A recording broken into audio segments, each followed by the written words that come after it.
Welcome everyone to another episode of Q&A with Sharon's son George. I was my mother's caregiver after she was diagnosed with Parkinson's disease.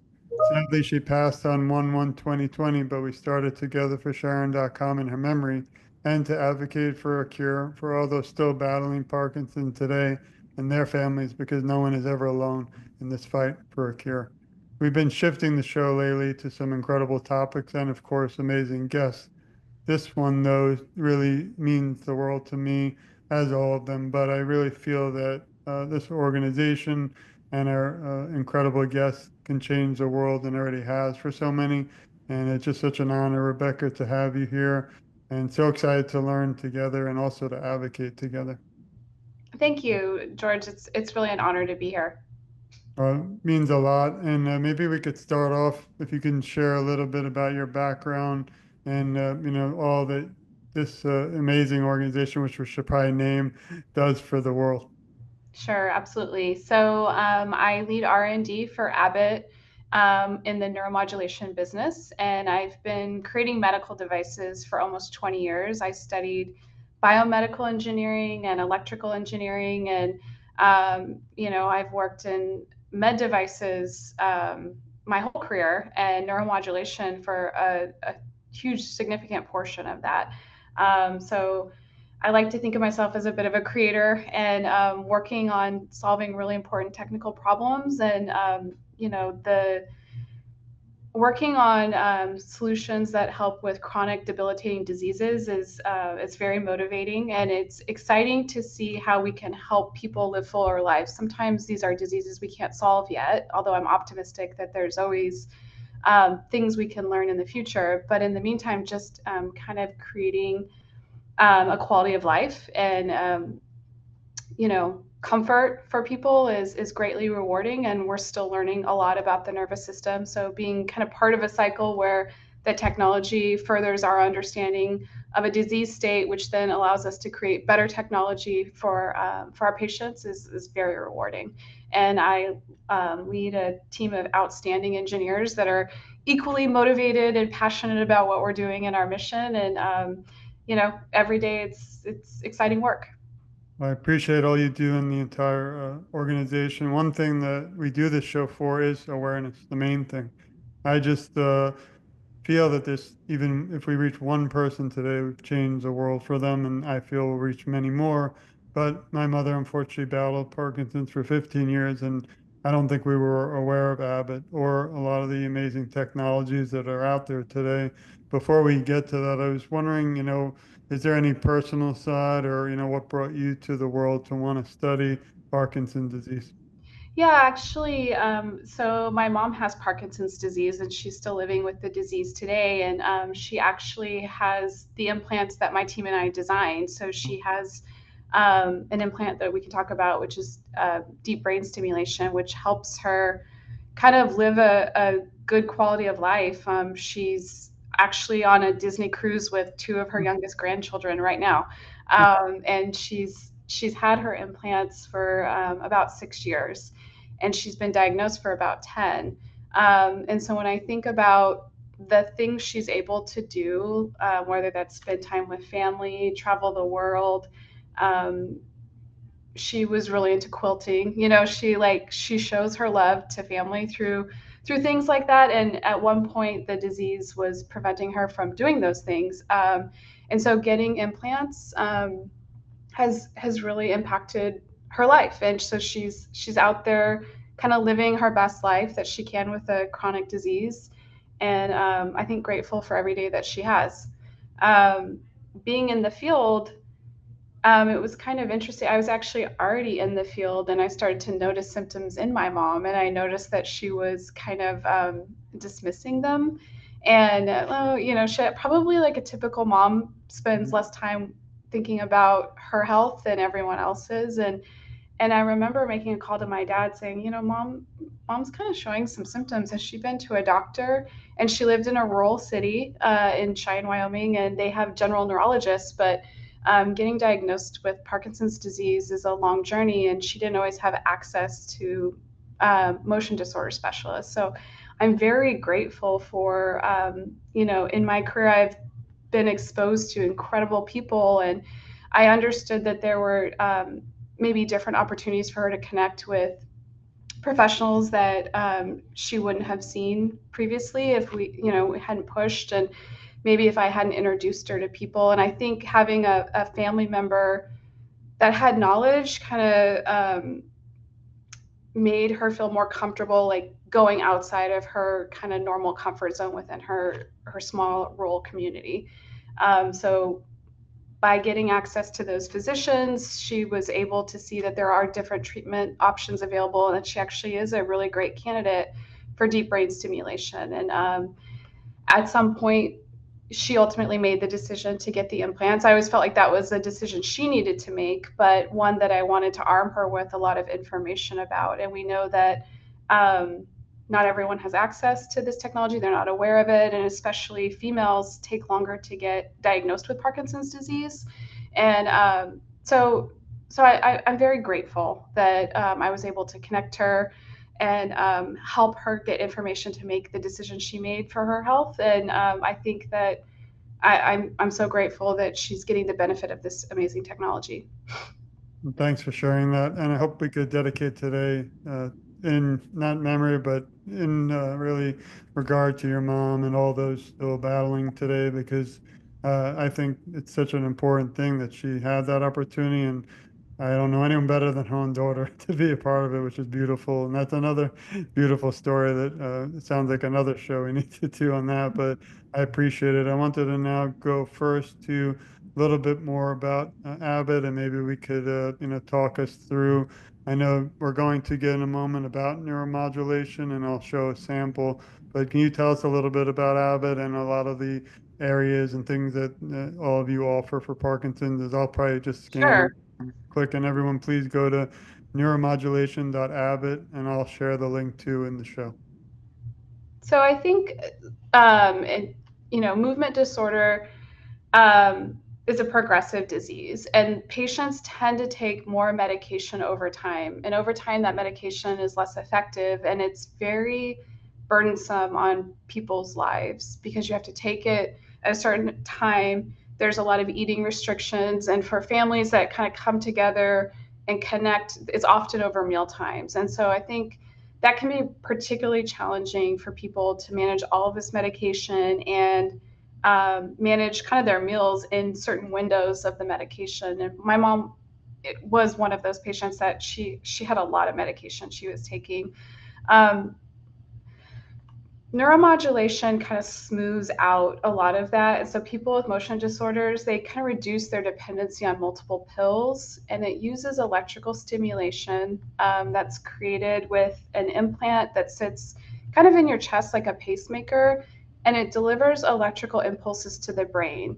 And it kind of helps address some of the symptoms of motion disorders, and and kind of allows people to take less medication usually, and then like helps with a lot of symptoms of Parkinson's. It doesn't solve Parkinson's disease. It's a chronic degenerative disease, but it does help manage the symptoms. Thank you. I mean, a lot of what you're saying almost brings me back, to some of the tougher times. And I actually mentioned DBS once to my mother, but she really wasn't open. And I feel it was just because we didn't have someone like you in our life, unfortunately, at the time, or Abbott. And I wish we did, because I think a FaceTime, small, quick call would have changed the world for her at the time. And she actually had more internal tremors until more of the later stages of Parkinson's. But I think that we need everyone literally in the world. And me, if you don't know me yet, I won't rest till the world's aware of, Abbott, all of you do, and all this incredible technology. As, times change, technology improves too, which is just, again, so fascinating. And I do, again, encourage everyone to go to neuromodulation.abbott and watch these videos, share them, feel free to reach out to us. And I just think there's so much information, and of course, did a little research, found a little bit more on our amazing guest, and you can also look a lot more in depth with Rebecca at abbott.com, and there's just so much information, and we don't have as much time as I would love, but I do also want to share one more item, and that's the actual device. So maybe we could talk a little bit for a moment about the device that's offered and that you were involved with. Yeah, so we offer multiple devices. One is a non-rechargeable device, and so that's a battery that doesn't have to be recharged, and it can last anywhere from 3 to 5 years, kind of depending on the patient settings. And then we also recently launched our latest device is a rechargeable device, which is yes the Liberta, and it's really the size of a smartwatch. It's 31% smaller than a lot of the devices on the market today. The battery can be recharged through an external charger that just sits on top of the chest and recharges the device. Um, the Liberta RC, what's nice about it is it offers a couple new options for our patients, so they can have multiple charging options if they want to kind of set their charging schedule based on their therapeutic needs. And they also have this has very low power consumption, and so it has a long battery life in between recharges compared to other devices on the market. So recharging it is a little less burdensome. Both of the devices have what we call our Neurosphere Virtual Clinic, and that allows our patients to connect remotely with their physician to get adjustments to their settings. And that really came from our understanding that our motion disorder specialists, or sorry, our motion disorder patients are often rely on a caregiver. They may be mobility impaired, and they may have to drive a long way to a center where they're working with their treating neurologist. And so this allows you to connect remotely, provided you have Wi-Fi or internet access, and connect with your physician, and they can adjust your settings, because with a progressive disease, you need like adjustments occasionally. This really was something that we felt was critically important for our motion disorder patients, just to have that ease and access of care. And it was something we were studying before the COVID pandemic, and then we accelerated it once the pandemic came, because we knew it was vital for our patients to connect with their physicians, and many of them didn't want to be in a hospital, and so we really accelerated that to launch it quickly, so that our patients had a good remote option. And it's the only system that can connect remotely for program setting changes. I mean, it's amazing just seeing this photo, seeing how technology's come. We often joke about the movie with Mr. Michael J. Fox, of course, Back to the Future. And now I think everything from that movie has come to reality. So we kind of need a new one, I guess, at this point. And is it something that's pretty costly? Is a lot of it covered? I know every person obviously has different insurance, different journey. So Yeah. it depends. But is it something, more reasonable these days since the technology is getting better? The implants are covered through a lot of different payers. The remote monitoring has been an ongoing discussion since COVID. So the coverage for that, it's been a discussion since COVID. During COVID, it was covered. It's kind of dynamic right now, um, but it is a treatment that's covered by most insurances. Thanks. And at Abbott, I know you're always kind of, advancing and breaking through with technology, especially in the Parkinson's world.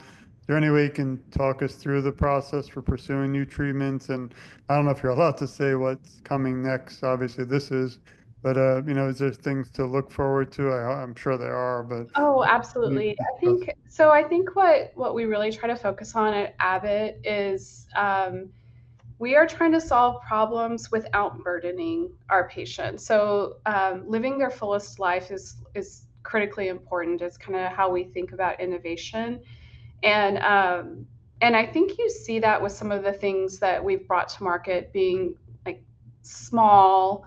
You don't have to recharge very often. So we're always trying to balance. Okay, what is the benefit we can provide?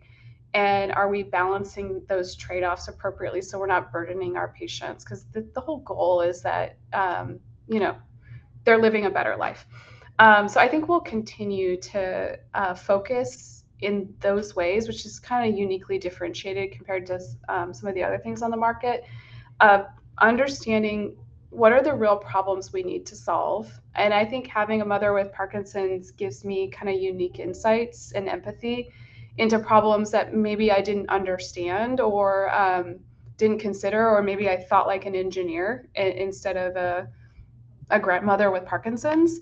And that helps you kind of think of like, what's the most important problem and why?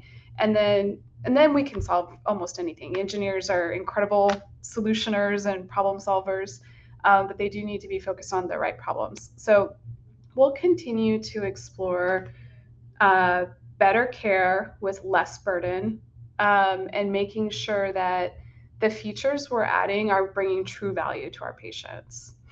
When we think about, I think virtual clinic is a great example of that, right? Like something that connects you with your caregiver, especially coming out of the pandemic and where people are even still in like pandemic mode, is a great example of how can we utilize technology um, to solve the right problems. Because I think, there's a lot of different ways to look at things.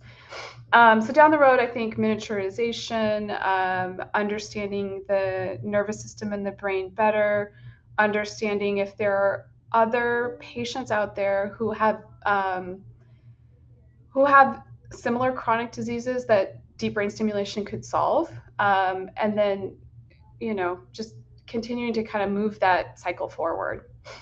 And one thing you already mentioned is I love how you do include, obviously here it's your mom, but others, patients involved in the process. I think it's so important to not allow them to feel left out, and by Abbott bringing them into the conversation is really important. So that's an incredible thing to also point out.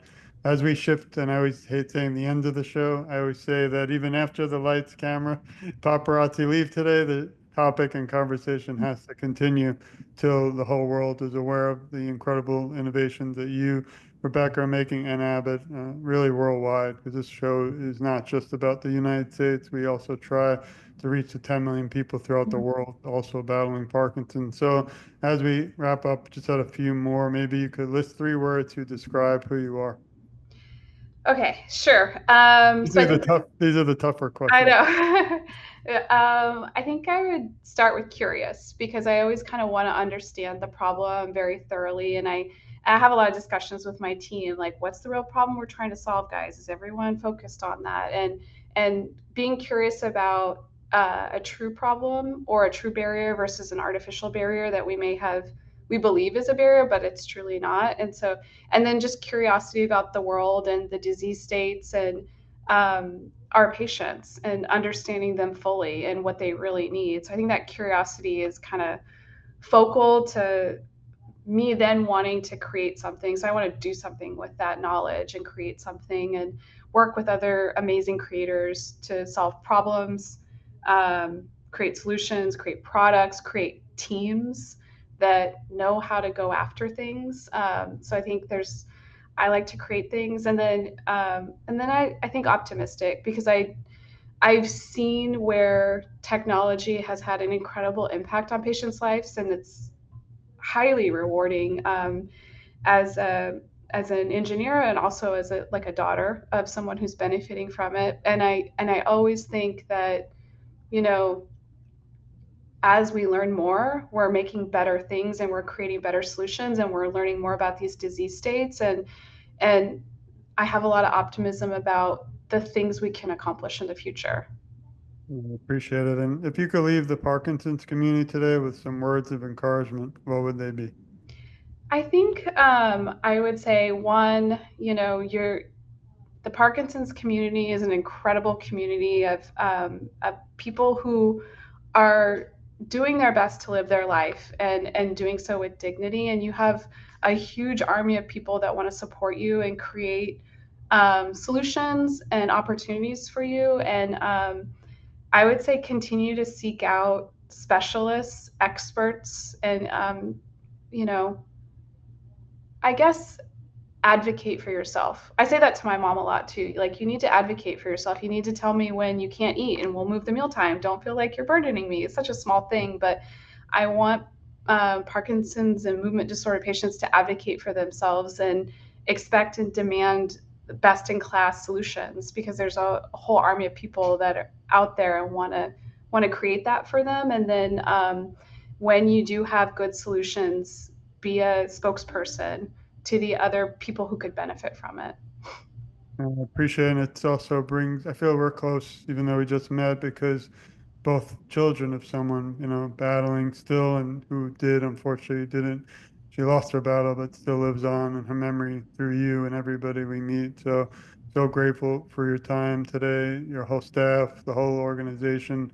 I've always dreamed of having you all on because I just feel that the only thing that breaks my heart today is knowing there might be someone out there struggling and they're not aware of Abbott, of Rebecca, of your staff, your incredible organization, and just means the world to me. I have a little message for you, everyone listening as well. We love you, we support you, we care about you, and you're never alone.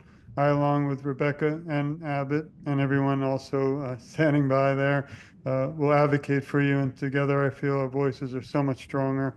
I always kind of conclude the show with just saying just getting started because obviously I've been doing this sadly 5 years since my mother was with us. But every time I have my own issues with health or just life, as we all have, the struggles, when I feel like I need to give up or might want to, I look to you, Rebecca, to Abbott, and to all the inspiring listeners and just realize that I can't give up and none of us will till the cure is at everybody's doorsteps around the world. But until then, through Abbott and the incredible technology really can help so many out there. And I hope today we've shared some valuable, well, I know we did, but valuable information that everyone will also please share. And please go to abbott.com. I just want to thank you again, Rebecca. What an honor, privilege, and I do feel this conversation will be continued. Great. Thank you, George. I really appreciate the time and the opportunity. Thank you. And also thank you everyone for listening. This has been another episode of Q&A with Sharon and George. Please stay tuned. We have so much more to come because we still have work to be done. So thank you also. Thank you everyone. We love you and we'll see you soon. Thanks everyone. Bye.